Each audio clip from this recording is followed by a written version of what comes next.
The word stop was a rock thrown into a stagnant pond, and the words that followed it were the ripples of a promise I never meant to make. I will buy her. The phrase hung in the dead, dusty air of that forgotten border town, hard and flat and final. I was just passing through, a ghost on a tired horse, minding my own business, content to let this festering world rot at its own pace. You see a lot of bad things when you live your life on the road. You learn to look away. You have to.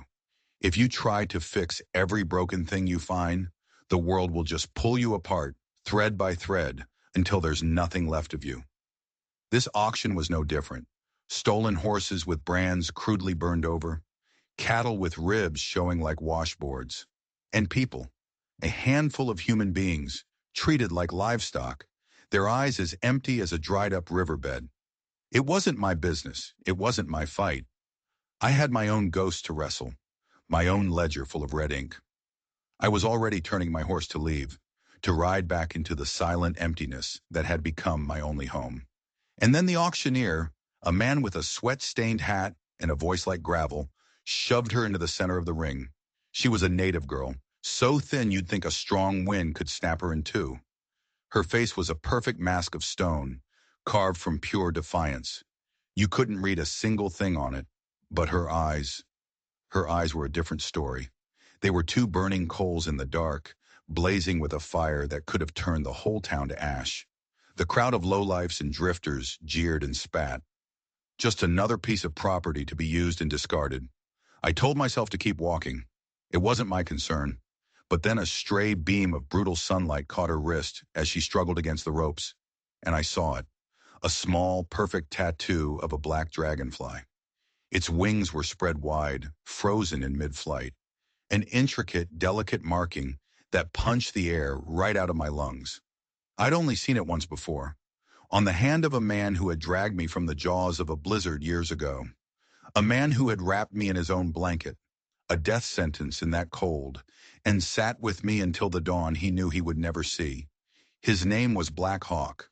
This girl with the fire in her eyes was his blood, his daughter. Suddenly the debt I owed him wasn't some distant memory.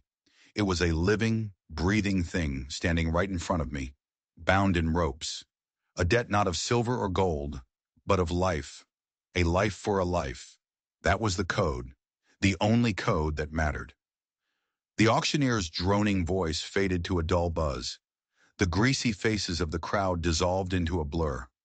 All that existed in the entire world was the girl, the dragonfly on her wrist, and the silent promise I'd made to a dead man's memory. This forgotten border town had just become the center of my universe, and all the world's problems had just become mine. I slammed a heavy sack of silver on the auctioneer's table. It was every last coin I had in the world. The sound it made was the clinking, final sound of a future I was throwing away. The leader of the raiders, a greasy man in a stolen captain's hat, with teeth the color of old corn, counted it with a sneering grin. He saw me as some kind of fool, a lonely old rancher buying a moment of company he was too pathetic to find otherwise. He couldn't have been more wrong. "Enjoy the merchandise," he chuckled, his men joining in with their ugly, broken laughter. He shoved the girl towards me. Her hands were still tied. Her eyes, sharp as newly broken flint, watched every single move I made. She was waiting for me to show her what kind of monster I was. I didn't say a word.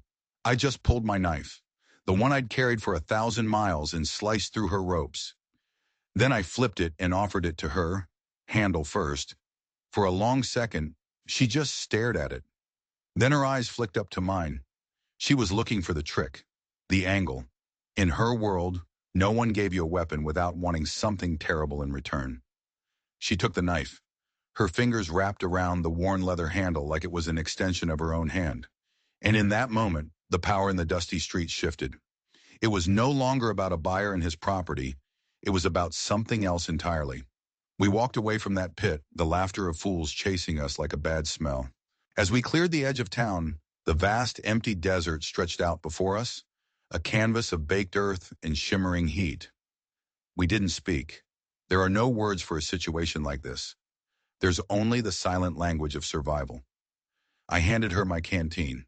She drank deep and long, her eyes never leaving the horizon. I pointed north, toward the jagged, tooth-like peaks that clawed at the sky. She gave a single sharp nod. Her name, I would learn later, was Inara. But for now, she was a silent question mark at my side. A partner in a bargain she never made. The raiders back in that town, they thought they'd sold a helpless victim. They had no idea they had just armed a survivor. And they were dead wrong about me, too. I wasn't some lonely rancher. I was a man who had come to collect on a debt, and the interest was going to be paid in blood. This wasn't about a rescue. Not anymore. This was about balancing the ledger. We moved north as the sun bled out across the sky, painting the rocks in ugly shades of rust and bone. Inara walked with a tireless, ground-eating stride that spoke of a life lived in motion, not in chains. She moved like the wind, silent and unstoppable. I thought I knew the desert, but I knew nothing. She was the one who found the hidden spring, a secret trickle of life seeping from a rock face I would have walked right past. She read the unforgiving land like a book written in a language she'd known since birth. I was just a stranger stumbling through the introduction. That night we made a cold camp in a deep wash, the stars scattered across the black sky like chips of ice. The silence between us was different now. It wasn't the silence of suspicion anymore. It was the silence of a shared and unspoken purpose. It was then, with only the stars as witnesses, that I decided to tell her. I spoke of her father, Black Hawk. I told her about the blizzard that had pinned my patrol in the high mountains, a white hell that had frozen my men solid where they stood. I told her how he had found me, the lone survivor, half dead and given up for lost. He gave me his last blanket, I said, my voice rough. He sat with me by a fire I was too weak to build. He saved my life, and he died for it. I looked at her, at the dragonfly on her wrist. That was his mark, the mark of his clan.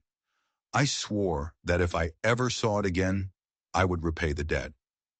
She listened, her gaze fixed on the endless darkness beyond our small camp. Her face was still a mask of stone, but I saw something flicker in the depths of her eyes, a flicker of understanding.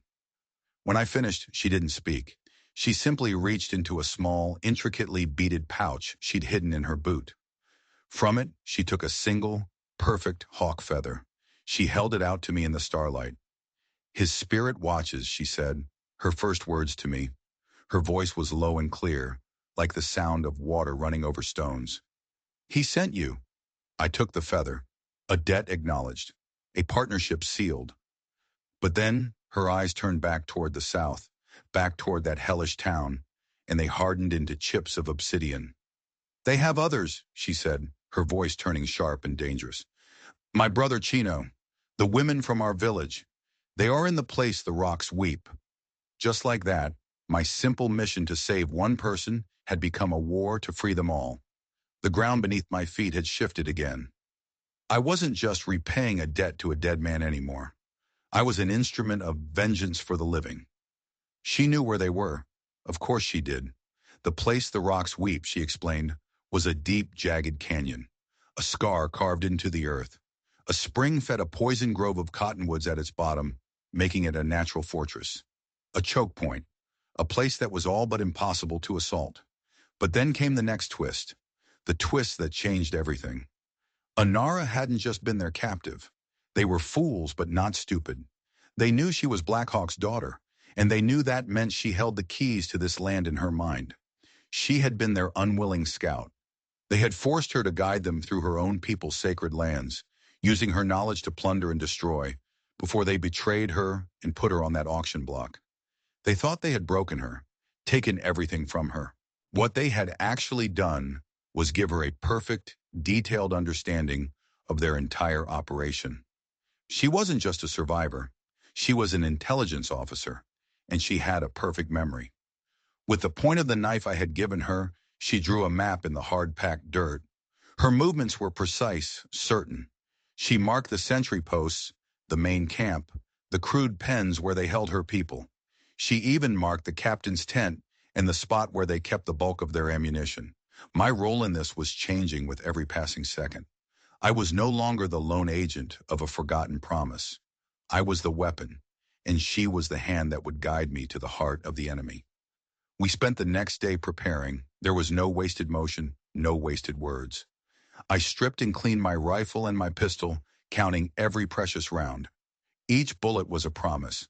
Anara was even more terrifyingly efficient. She fashioned a garrote from a thin strip of rawhide. She practiced with her knife, her movements a silent, deadly blur in the shimmering heat. A dance of death that was both beautiful and horrifying to watch. We were a two-person army, preparing to invade a fortified canyon held by 30 battle-hardened raiders. The odds were a cruel joke. Any sane person would have turned and run, but we weren't laughing.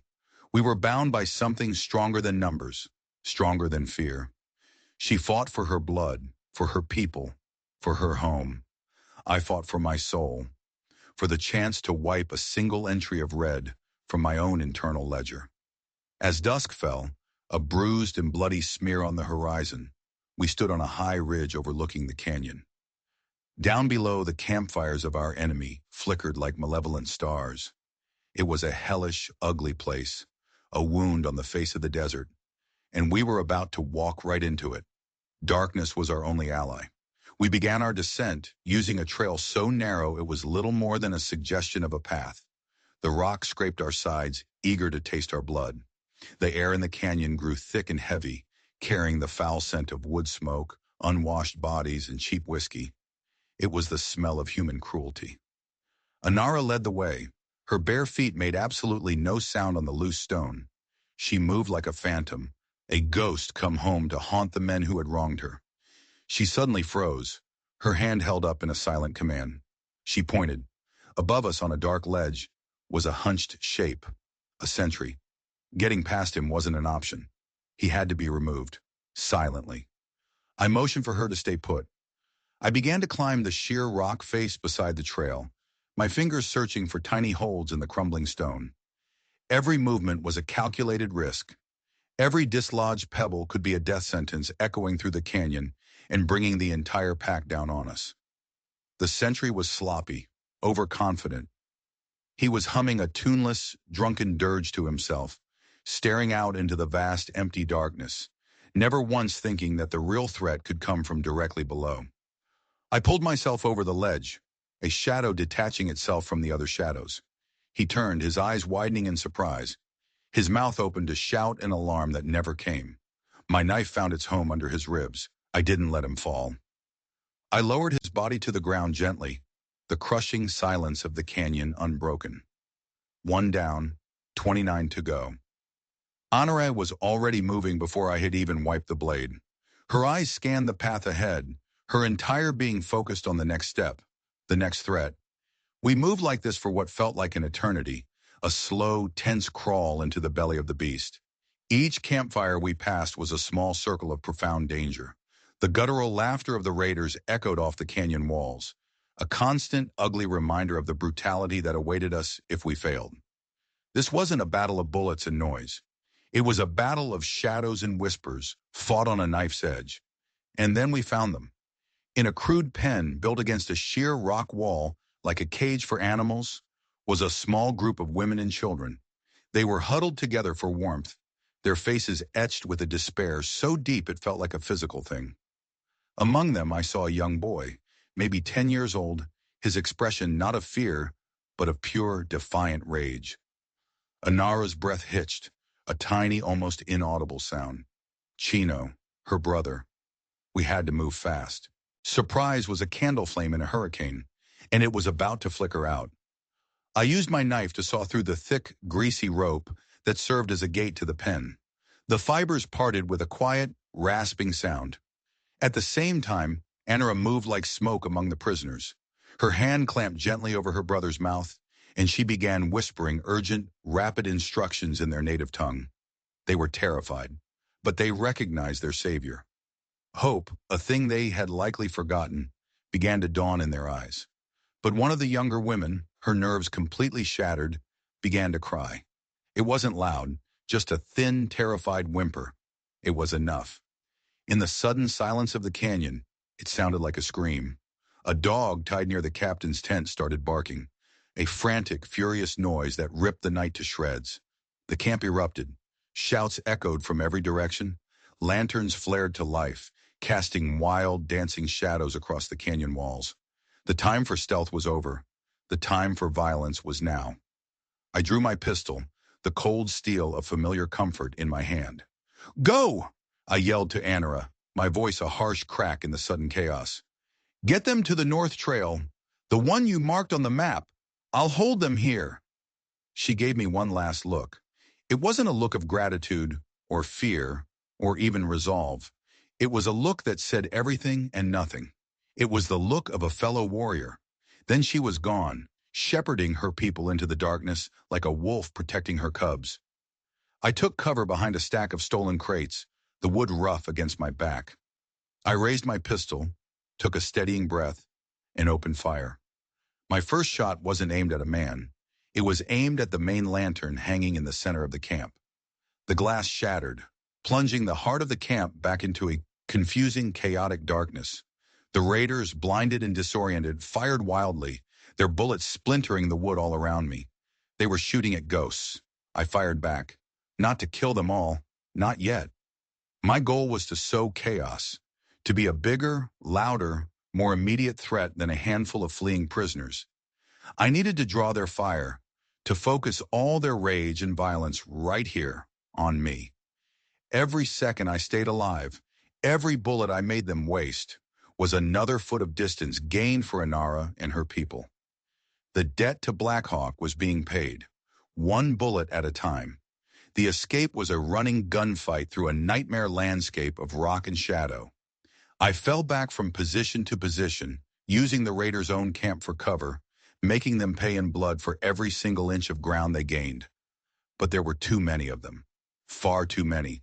They were starting to get organized. The initial shock was wearing off, being replaced by a cold, methodical fury. They began to flank me, their movements becoming more coordinated, their shots more accurate. I was running low on ammunition. My pistol felt terrifyingly light in my hand. My rifle was back with my horse, a lifetime away on the ridge above. A cold dread began to seep into my bones. This was it. This was how the ledger would be balanced. My life for theirs. It was a fair trade. Just as three of them pinned me down behind a large boulder, their bullets chewing up the rock just inches from my face, a new sound split the air. It wasn't gunfire. It was the sound of a war cry, a sound of pure, unadulterated rage. I looked up. A series of dark shapes had detached themselves from the canyon rim above. It was Anara and the others. But they weren't fleeing. Anara hadn't just led them to safety. She had turned them into an army. She had armed the women with heavy rocks and thick, broken branches. And on her signal, they unleashed a terrifying avalanche of stone and wood down upon the men who were trapping me.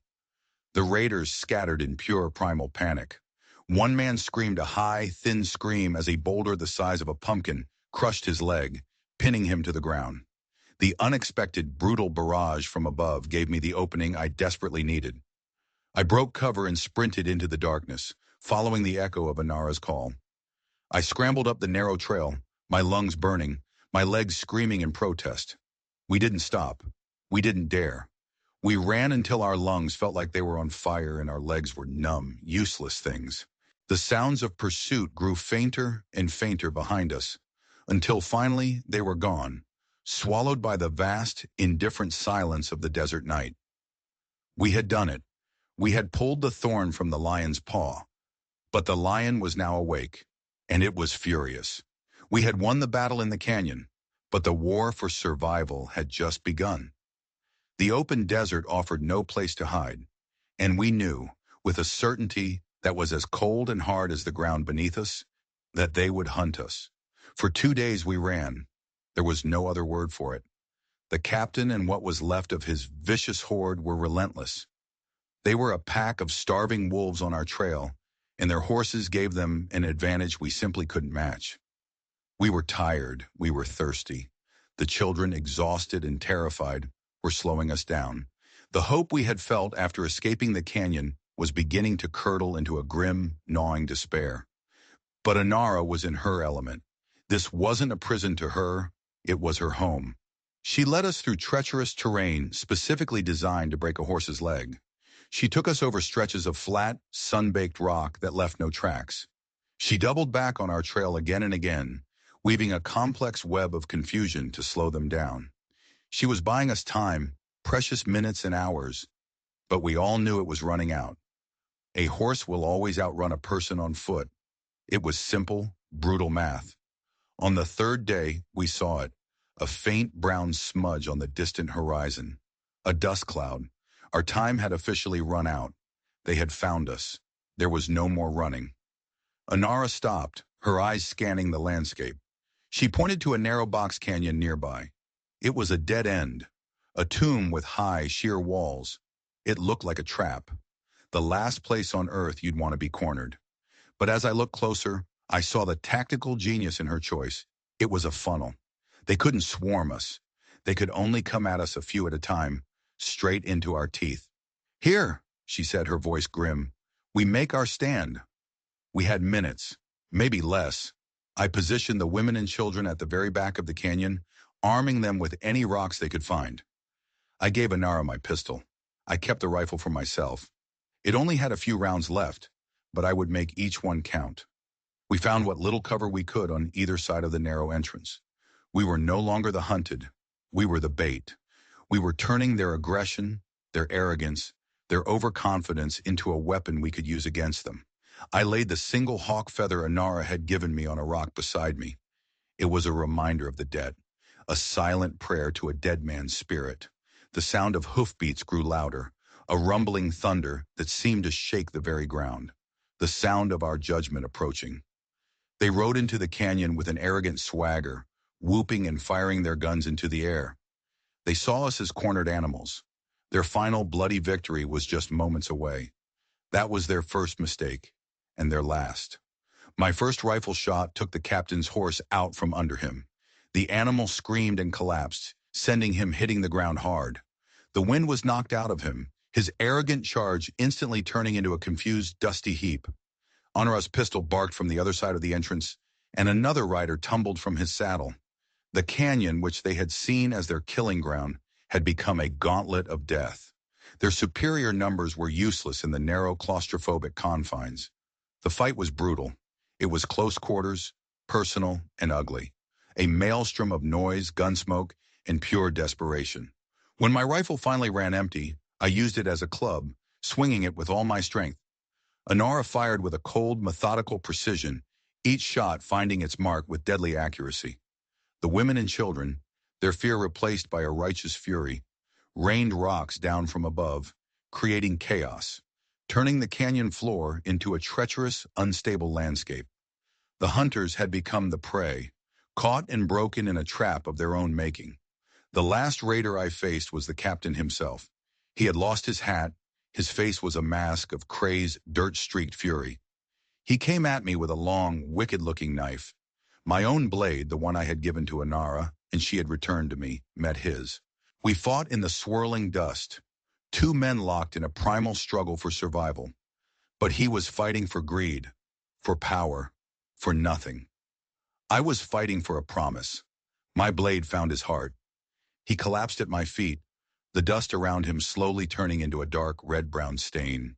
And then silence, a profound, ringing quiet, broken only by the ragged, desperate sound of our own breathing. It was over. The sun was setting when we finally reached the edge of the Painted Hills, the traditional border of Anara's homeland. Her people were safe. Her brother, Chino, was safe. We stopped, the small, battered band of survivors looking out toward the familiar, sacred shapes of their home. Anara turned to me. The fire in her eyes, the burning coals of rage and defiance, had been replaced by a deep, quiet calm. She held out her hand, not in a plea, not in a gesture of thanks, but as an equal. In her palm was the knife. My knife. The one I had given her back at the auction, a lifetime ago. Keep it, I said, my voice hoarse. You'll have more use for it than I will. She nodded once, a gesture of profound, unspoken understanding. There was nothing more to say. There was nothing that needed to be said. A debt had been paid. A ledger had been balanced. She reached up and gently took the hawk feather from where I had tucked it in my hatband. She replaced it with a small, brilliant blue jay feather. For the journey ahead, she said simply. I watched them walk into the hills, their forms shrinking until they were finally swallowed by the deep purple of the twilight. I turned my horse south and rode away, a solitary figure once more. But something was different. The ghost that had ridden with me for so long, the heavy weight of the debt I carried, was finally at peace. This story is a reminder that even in the darkest corners of the world, a single promise can light a fire. If you were moved by this journey into the heart of the fire, don't forget to hit that subscribe button and let me know in the comments what you think the blue jay feather really meant. Until next time, sleep easy.